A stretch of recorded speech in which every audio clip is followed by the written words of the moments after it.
Hello learners, आप सभी लोगों का आपके अपने यूट्यूब चैनल पर स्वागत है। आज हम सब पढ़ने वाले हैं ईवीएस सीरीज में लेसन नंबर 20। हम लोग क्लास 5th का ईवीएस कंप्लीट कर रहे थे जो सेटेड एग्जाम के लिए बहुत ही इंपॉर्टेंट है। 19 लेसन तक हम लोगों ने कंप्लीट कर लिया था, 3 लेसन और बचे हैं। आज हम लोग 20 लेसन को कंप्लीट करेंगे। ये लेसन थोड़ा बड़ा और बहुत ही ज्यादा इंपॉर्टेंट पॉइंट है इसमें, इसलिए आप लोग इस लेसन को पूरे ध्यान से और अच्छे से पढ़िएगा। इससे एग्जाम में क्वेश्चन बहुत सारे बनते हैं। हम लोग चलिए स्टोरी को पढ़ते हैं और स्टोरी भी इसकी बहुत अच्छी है। देखते हैं कि क्या नाम है इसका, लेसन नंबर 20 का, किसके जंगल। इस तरह से इस लेसन का नाम है। पढ़ते हैं कि स्टोरी क्या दी हुई है इसमें। स्टोरी को पढ़ते हैं। जंगल की बेटी, एक है जंगल की बेटी सूर्यमणि, वो कहानी है उनकी। क्या है, सोच सकते हो ये बच्चे पोटलियां लेकर जंगल में क्या करने जा रहे होंगे। जानोगे तो तुम्हारा मन भी चाहेगा तुम ऐसा करो। असल में ये बच्चे जंगल में जाकर कूदते दौड़ते हैं, पेड़ों पर चढ़ते हैं, अपनी कुडुख भाषा में गीत गाते हैं। ये इम्पोर्टेंट है कि कुडुख भाषा कहाँ की है, झारखंड की है। कुडुख भाषा कहाँ की है, झारखंड की है। बहुत ही इंपॉर्टेंट है, इसे आप लोग नोट डाउन कर लीजिएगा। गिरे हुए फूल पत्ते बीनकर मालाएं गुलदस्ते बनाते हैं। एक एक लाइन इंपॉर्टेंट है, इसलिए आप लोग पूरे ध्यान से देखिएगा। जंगली फलों का मजा लेते हैं, तरह तरह के पक्षियों की बोली निकालते हैं। इन बच्चों के साथ होती है इनकी प्यारी दीदी सूर्यमणि। कौन? सूर्यमणि। सूर्यमणि हर रविवार को जंगल में ले जाती हैं। ये है सूर्यमणि। क्या है, हर रविवार को ये बच्चों को जंगल में ले जाती हैं। झारखंड के इन जंगलों में, ये कहाँ के जंगल की बात हो रही है? झारखंड के जंगलों की बात हो रही है। और कुडुख भाषा भी कहाँ की है? झारखंड की। झारखंड के इन जंगलों में घूमते समय सूर्यमणि बच्चों को वहां के पेड़ पौधों और जानवरों की पहचान कराती हैं। बच्चों को जंगल में लगी ऐसी क्लास में खूब मजा आता है। जंगल को पढ़ना किताबें पढ़ने जितना ही जरूरी है।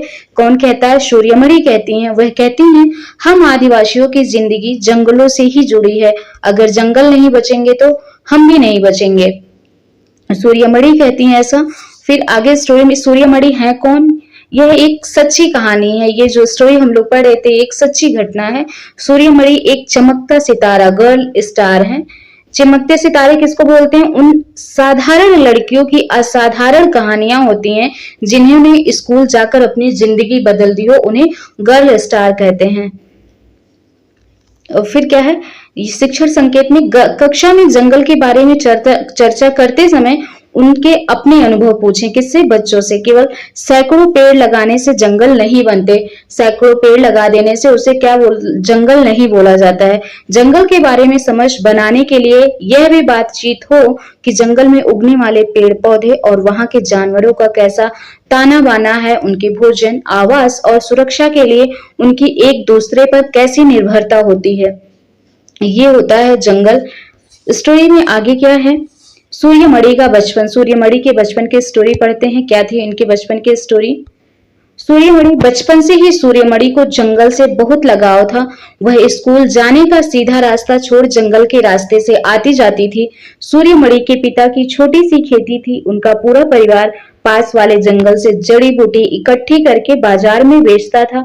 उसकी माँ बांस से टोकरी बुनकर और गिरे हुए पत्तों से पत्तल बनाकर बेचती थी। पर जब से शंभू ठेकेदार आया, जंगल से एक पत्ता उठाना भी मुश्किल हो गया था। सूर्यमणि के गांव के लोग ठेकेदार से डरते थे, पर बुधिया माई नहीं डरती थी। वह कहती, इन जंगलों पर हम आदिवासियों का हक है, हम इनके रखवाले हैं। ठेकेदार की तरह हम जंगल काटते नहीं हैं। हमारे लिए तो जंगल हमारा साझा बैंक है। क्या है जंगल? इन लोगों के लिए साझा बैंक है। साझा बैंक मतलब वहां के जो फल, लकड़ियां, उन सब पर इन सारे लोगों का अधिकार है। मेरा या तेरा नहीं, जितनी जरूरत है उतना ही हम जंगल से लेते हैं। जंगल का खजाना हम लूटते नहीं हैं। ये है कहानी। फिर क्या है स्टोरी आगे? छोटी सी खेती के सहारे घर चलाना मुश्किल हो रहा था। सूर्यमणि के पिता काम की तलाश में शहर के पास ही रहने लगे, पर फिर भी हालात नहीं बदले। कभी खाना होता, कभी नहीं। मनिया चाचा अपनी पंसारी की छोटी सी दुकान से कभी कभी सूर्यमणि के घर अनाज भेज दिया करते। उन्होंने कोशिश करके सूर्यमणि का दाखिला बिशुनपुर गांव के स्कूल में करा दिया। उसे वहीं रहकर पढ़ना था, स्कूल से ही फीस, खाना, कपड़े, किताबें सब कुछ मुफ्त मिलने वाला था। पर सूर्यमणि को अपना गांव जंगल छोड़कर दूर जाना पसंद न था। पढ़ोगी नहीं तो भूखों मरोगी, मनिया चाचा ने समझाया। सूर्यमणि बोलती है, भूखा क्यों, यह जंगल है ना। सूर्यमणि का जवाब तैयार था, अरे पगली, हम आदिवासियों को अपने जंगलों से हटाया जा रहा है, कहीं खदान खोद रहे हैं, कहीं बांध बना रहे हैं। जंगल के अधिकारी भी सोचते हैं जंगल उनके हैं। मेरी मान पढ़ लिख कर कायदा कानून समझेगी तो शायद जंगल बचा पाएगी। छोटी सूर्यमणि मनिया चाचा की बात कुछ कुछ समझ पाई। सूर्यमणि का सफर फिर बिशनपुर गांव का स्कूल देखते ही सूर्यमणि का मन खेल उठा। क्यों? क्योंकि स्कूल घने जंगल के पास जो था। सूर्यमणि ने खूब मेहनत की और स्कॉलरशिप लेकर बीए पास किया। वह गांव की ऐसी पहली लड़की थी। कॉलेज में उसकी पहचान वासवी दीदी, कौन? वासवी दीदी से हुई, जो पत्रकार थी। कौन थी? पत्रकार थी। उनके साथ मिलकर सूर्यमणि झारखंड जंगल बचाओ आंदोलन, कौन सा आंदोलन? झारखंड जंगल बचाओ आंदोलन का काम करने लगी। याद रखिएगा, इस काम के लिए उसे जगह जगह दूर शहर में जाना पड़ता। उसके पिताजी को यह बात पसंद न थी, पर सूर्यमणि ने जंगल बचाने का काम भी जारी रखा और गांव वालों के हक के लिए भी लड़ना शुरू किया। इसमें उसका साथ दिया उसके बचपन के साथी विजय ने। सूर्यमणि का एक सपना था, वह अपने कुडुख समाज की पहचान बनाए। आदिवासी होने पर जो गर्व उसे महसूस होता, वह सभी गांव वालों को भी हो। सूर्यमणि का एक और साथी था मिर्ची, जो दिन रात उसके साथ रहता। सूर्यमणि अपने सपने और मन की हर बात उसे बताती। मिर्ची सुनता और कहता, ची ची। मिर्ची कौन था? एक पैरट था। और उसकी शादी किसे हुई? विजय से हुई। कुडुख भाषा कहाँ की? झारखंड की, याद रखिएगा। सूर्यमणि का तोरंग पूछा गया कि तोरंग किसको बोलते हैं, तोरंग का मतलब क्या होता है? तो तोरंग क्या होता है? जंगल को बोलते हैं। आगे पढ़ते हैं हम लोग स्टोरी में। सूर्यमणि 21 साल की थी जब उसने वासवी दीदी और कई लोगों की मदद से एक केंद्र खोला। उसने इस जगह का नाम रखा तोरंग। क्या नाम रखा? तोरंग। कुडुख भाषा में तोरंग का मतलब होता है जंगल। याद रखिएगा, कुडुख भाषा में तोरंग का मतलब क्या होता है? जंगल होता है। यहाँ क्या है? बड़े बड़े बांध, सड़कों तथा खदानों के बनाने की आवश्यकता तथा उनके प्रभाव पर कक्षा में बातचीत की जाए।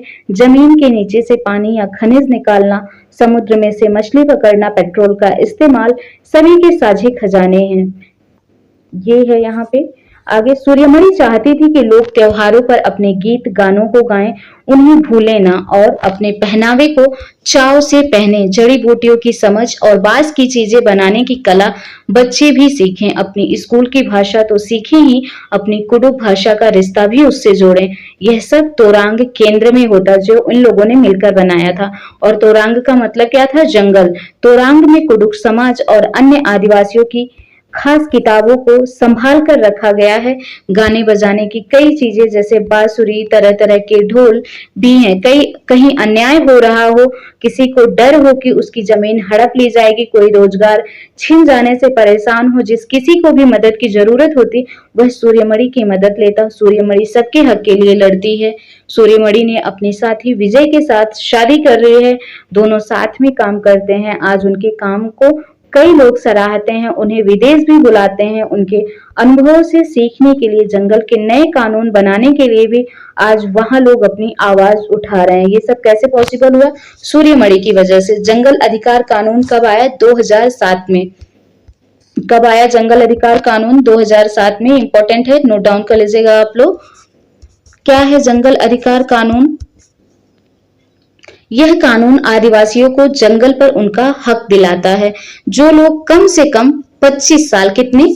25 साल से जंगल में रह रहे हों, उनका वहां के जंगल और वहां पैदा होने वाली चीजों पर हक है। उन्हें जंगल से हटाया ना जाए। जंगल बचाने का काम भी उनकी ग्राम सभा करे। ये जंगल अधिकार कानून किसमें? 2007 में। तो ये पूछ लेता ऑप्शन में कि कितने साल से, तो 25 साल से जो लोग रह रहे हैं, लिख देगा 15 साल, 30 साल। तो ऑप्शन में क्या रहना चाहिए? 25 साल जो होगा वही सही होगा। जो 25 साल से जंगलों में है, उन जंगलों पर उन लोगों का अधिकार होता है। फिर क्या है, हम आदिवासियों के लिए जंगल ही सब कुछ है। हम एक दिन भी जंगल से दूर नहीं रह सकते। तरक्की के नाम पर जंगल में सरकार द्वारा बहुत से प्रोजेक्ट चलाए जा रहे हैं। कहीं बांध बन रहे हैं तो कहीं फैक्ट्री। जंगल जिस पर हमारा अधिकार है हमसे छीना जा रहा है। इन प्रोजेक्ट के चलते यह सोचने की जरूरत है कि हम आदिवासी कहाँ जाएंगे और रोजी रोटी का क्या होगा। इन जंगलों में रहने वाले लाखों जानवर कहाँ जाएंगे। अगर जंगल ना रहे, खानों में से एल्यूमिनियम जैसे खनिज निकाल कर जमीन को खोखला कर दें तो बचेगा क्या? सिर्फ दूषित हवा और पानी और मीलों दूर तक फैली बंजर जमीन। ऐसा और जो है इन लोगों ने मुख्यमंत्री को लेटर लिखा। उसका क्या है, उड़ीसा की एक स्कूल की 10वीं क्लास की लड़की सिकिया ने वहां के सीएम को पत्र लिखा था। उसका एक हिस्सा है ये, जो उन्होंने सीएम को लेटर लिखा।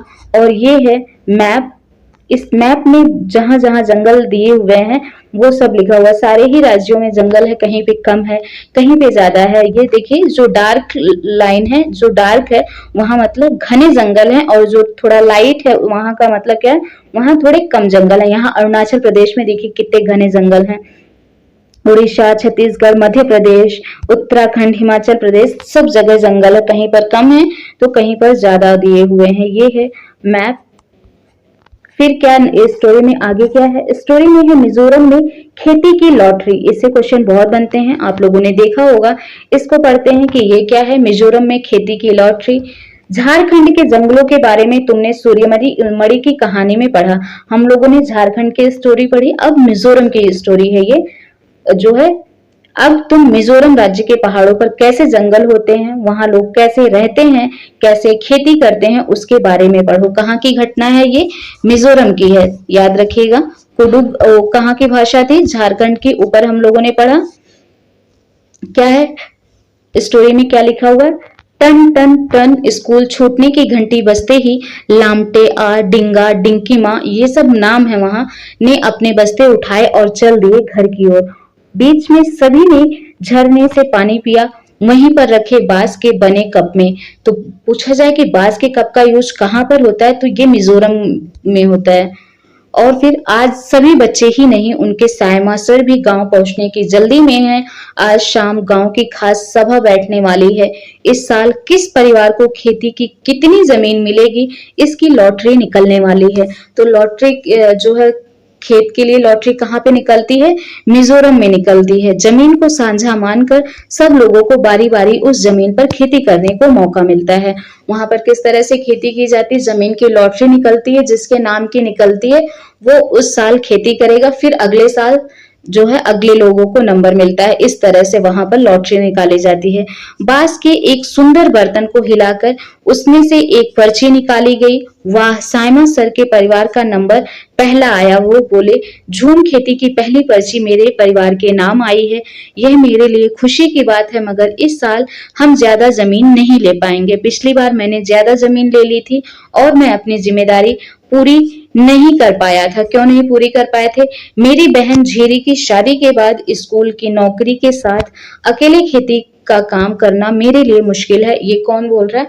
साइमन सर बोल रहे हैं। साइमन सर ने 3 जमीन मांग ली। कितनी?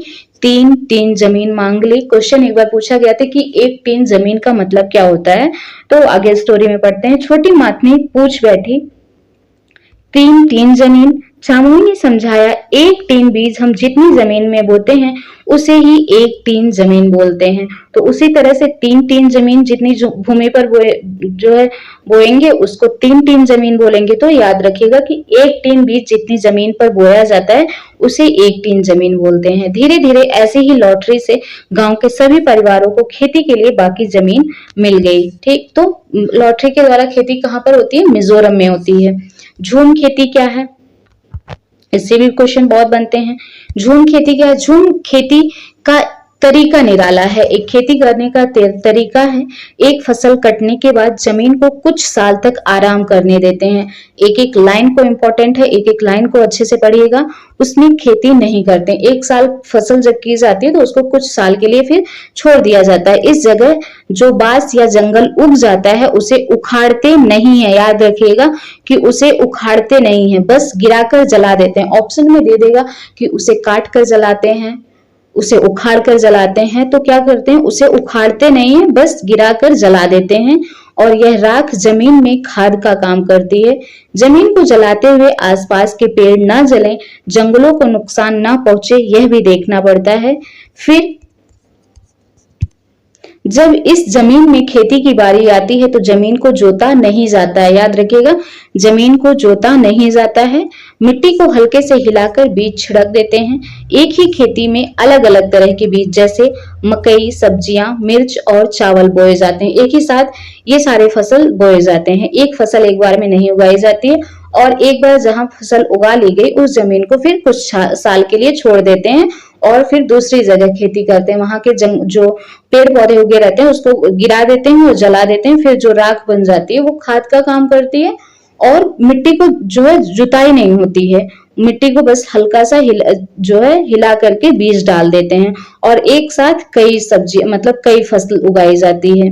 ये है। फिर फसल के समय भी अनचाही घास और पौधों को उखाड़ते नहीं है। जब फसल लग जाती है तो उसके बाद भी जो घास पेड़ पौधे निकलते हैं उसको जो है उखाड़ते नहीं है, बल्कि उसे भी गिरा देते हैं ताकि वे जमीन की मिट्टी में मिल जाए। इससे भी जमीन उपजाऊ बनती है। अगर किसी परिवार में किसी कारण खेती का काम पिछड़ जाता है तो दूसरे लोग मदद के लिए आ जाते हैं, ऐसा भी है। बस उस परिवार को उन्हें खाना खिलाना पड़ता है। मतलब क्या है कि कोई काम, किसी का खेती का काम पीछे हो रहा है तो लोग उसकी हेल्प कर देते हैं और उसके बदले जिसका हेल्प कर रहे हैं उसको खाना खिलाना होता है। मुख्य फसल चावल की ही होती है। मिजोरम में मुख्य फसल कौन सी है? चावल की है, याद रखिएगा। फसल तैयार होने पर उसे घर ले जाना पीठ तोड़ मेहनत का काम है। सड़कें तो है नहीं, बस ऊंचे नीचे पहाड़ हैं। पीठ पर ही लाद कर सारी फसल इन रास्तों से घर तक लानी पड़ती है। कई हफ्ते लग जाते हैं इस तरह से फसल ले आने में इन लोगों को। फसल पकने पर गांव में सबसे बड़ा त्योहार मनाया जाता है। कौन सा त्योहार है? सब साथ में खाना पकाते हैं, खाते हैं और मजे करते हैं। चिराओ नाच भी करते हैं। इंपॉर्टेंट है, चिराओ नाच कहाँ पर होता है? मिजोरम में होता है। वेरी इंपॉर्टेंट, इसे जरूर याद रखिएगा। चिराओ नृत्य कहाँ पर? मिजोरम में होता है। फसल तैयार होने पर मनाया जाता है। कैसे किया जाता है ये नृत्य? इस नाच में जमीन पर बांस की डंडी लेकर दो दो लोगों की जोड़ी आमने सामने बैठती है। ढोल की ताल पर डंडियों को जमीन पर पीटते हैं। डंडियों के बीच लोग एक कतार में खड़े होकर कूदते हैं और नाचते हैं। ये है चिराओ नृत्य। चिराओ नृत्य कहाँ पर होता है? मिजोरम में होता है। मिजोरम में लगभग 3/4 लोग जंगलों से जुड़े हैं। मुश्किल जीवन जीते हुए भी लगभग सभी बच्चे स्कूल जाते हैं। ये है मिजोरम की झूम खेती। और क्या था? राजस्थान सॉरी झारखंड की कुडुख भाषा, झारखंड में आदिवासियों का जीवन और जो है मिजोरम की स्टोरी हम लोगों ने पढ़ी। और इससे क्वेश्चन बहुत ज्यादा बनते हैं। आप लोग क्वेश्चन प्रीवियस ईयर सॉल्व कर रहे होंगे, देख रहे होंगे कि कितने क्वेश्चन बनते हैं। तो आप लोग वीडियो को जरूर एक बार और देख लीजिएगा और रिवाइज कर लीजिएगा। क्वेश्चन इससे जरूर बनेंगे। नेक्स्ट वीडियो में हम लोग इस सीरीज को कंप्लीट कर लेंगे। फिर फोर्थ जो है फोर्थ क्लास का ईवीएस स्टार्ट करेंगे। आई होप आप लोगों को वीडियो पसंद आई होगी, तो लाइक शेयर सब्सक्राइब जरूर करिएगा।